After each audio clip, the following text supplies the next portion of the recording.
L'année touche à sa fin, et avec elle, le monde semble tourner plus vite, son brouhaha nous poussant à continuer à courir, à en faire plus, à finir en beauté. Nous ressentons une pression de nous précipiter vers la ligne d'arrivée, comme si le calendrier lui-même était un maître d'œuvre implacable. Mais la vraie sagesse appelle souvent le contraire. Avant de pouvoir avancer avec clarté et grâce, nous devons d'abord apprendre à nous arrêter. Nous sommes invités à une pause sacrée, un moment pour simplement être. C'est un temps pour respirer doucement, pour sentir la lumière douce et déclinante du jour sur notre peau. C'est un temps pour écouter, non pas le vacarme du monde. Il est bon et juste de considérer le passage du temps. Nous résistons souvent à son flux, essayant de retenir les moments de joie ou de traverser rapidement les périodes de douleur. Nous vivons comme si nous étions en contrôle du grand rythme de la vie, mais c'est une illusion. Une voix sage des anciennes écritures, trouvée dans le livre de l'Ecclésiaste, l'enseignante observe. Il y a un temps pour tout, et un moment pour toute chose sous le ciel. Il y a un temps pour naître. Il y a un temps pour mourir. Il y a un temps pour pleurer.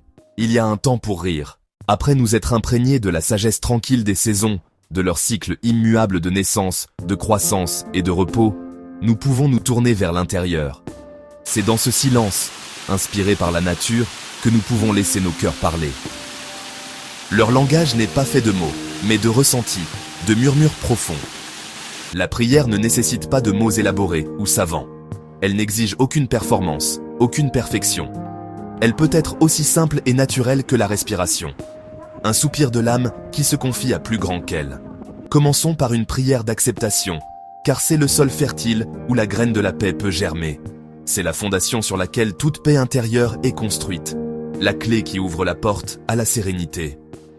Adoptez une posture confortable, que vous soyez assis ou allongé.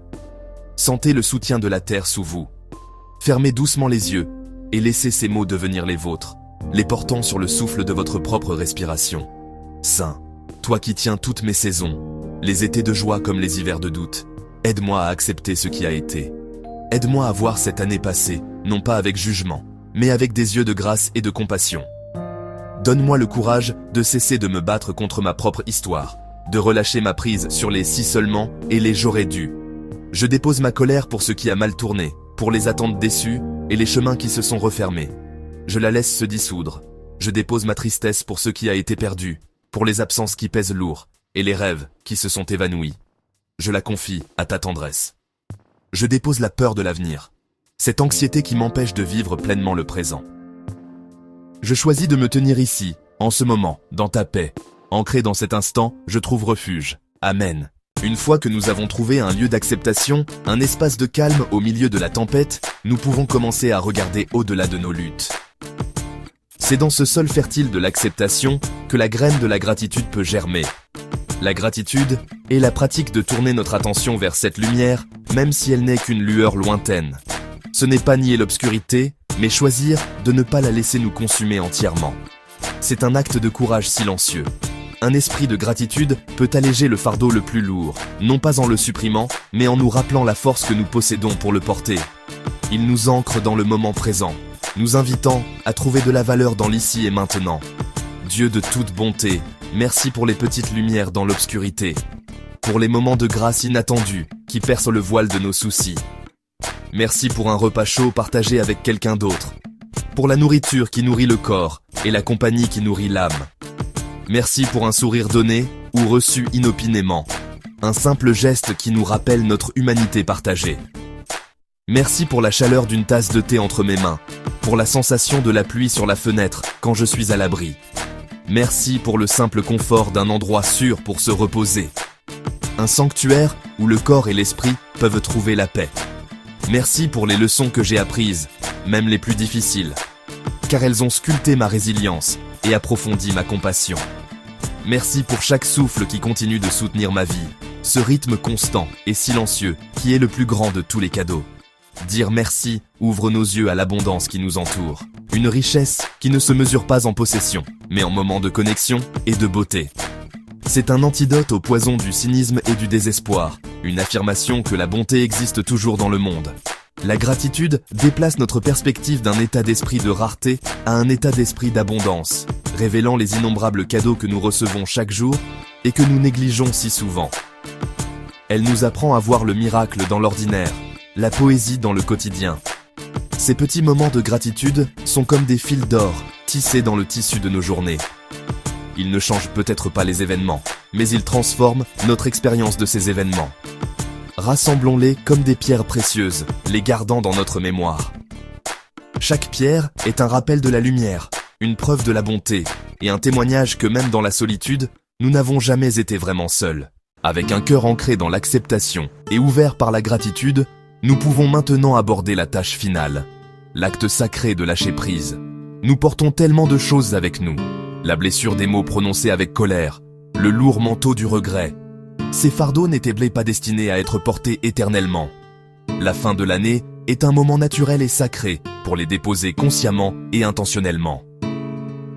Esprit libérateur, qui décharge mon âme, je libère maintenant ce qui me retient. Je lâche la peur qui me paralyse. Je lâche la honte qui me retient. Je lâche les regrets qui m'enchaînent au passé. Je me donne la permission d'avancer vers la paix. Amen. La fin de l'année est un seuil. Un moment suspendu dans le temps.